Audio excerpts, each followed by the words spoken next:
শ্ৰীমন্ত শংকৰদেৱ সংঘৰ ৯৫ সংখ্যক ৰাজ্যিক অধিৱেশনৰ লাইখুটা স্থাপন। উজলি উঠিব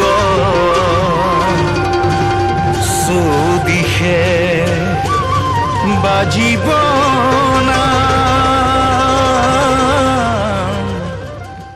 সহস্ৰাধিক সেৱকৰ উপস্থিতিত লাইখুটা স্থাপন কৰিলে পদাধিকাৰ ভৱেন্দ্ৰনাথ ডেকাই। উঠিব অকতিৰ অমিয়াতা অকতিৰ অমিয়াতা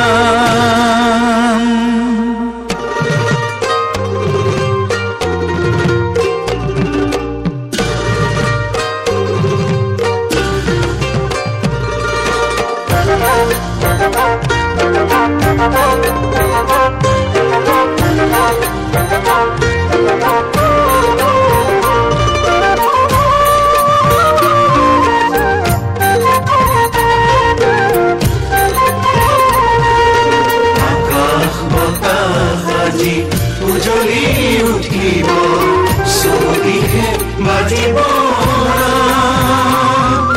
শোণিতপুৰৰ বুকু হ'ব মুখৰিত অকতিৰ অমিয়াতা অকতিৰ অমিয়াতা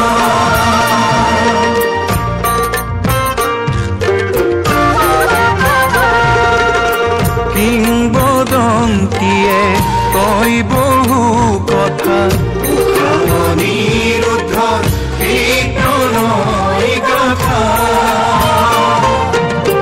আজিও ইতিহাসে আছে সুঁৱৰি হৰিহৰৰ যুদ্ধৰ সোণালী স্মৃতি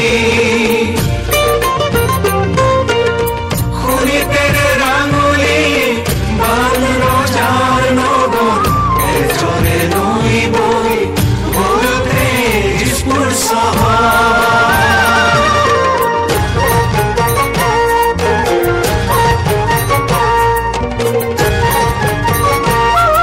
জামুগুৰিহাটৰ ঢলাই বিলৰ জ্যোতি বিষ্ণু সমন্বয় ক্ষেত্ৰত অহা ৬, ৭, ৮ ফেব্ৰুৱাৰীত অনুষ্ঠিত হ'ব শ্ৰীমন্ত শংকৰদেৱ সংঘৰ ৯৫ সংখ্যক ৰাজ্যিক অধিৱেশন। শংকৰ আৰু উত্তৰ জামুগুৰি মধ্যতে আছে আমাৰ জামুগুৰি সাতু আঞ্চলিক মিলি সৰু তেজপুৰ জিলাখনি তেজপুৰ জিলাখনি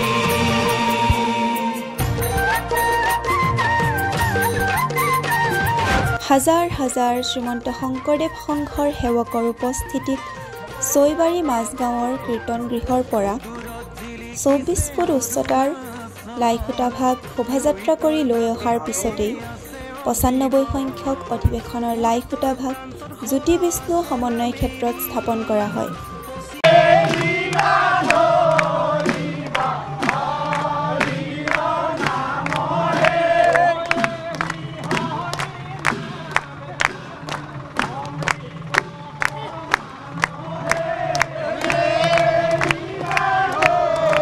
শ্ৰীমন্ত শংকৰদেৱ সংঘৰ ৯৫ সংখ্যক ৰাজ্যিক অধিৱেশনৰ লাইখুটা স্থাপনৰ কাৰ্যসূচী উপলক্ষে জামুগুৰিহাটৰ ঢলাইবিল ছৈবাৰী জ্যোতি বিষ্ণু সমন্বয় ক্ষেত্ৰত এক উখল মাখল পৰিৱেশৰ সৃষ্টি হোৱাৰ লগতে ভক্তিৰসেৰে বৈকুণ্ঠপুৰীত পৰিণত হয়।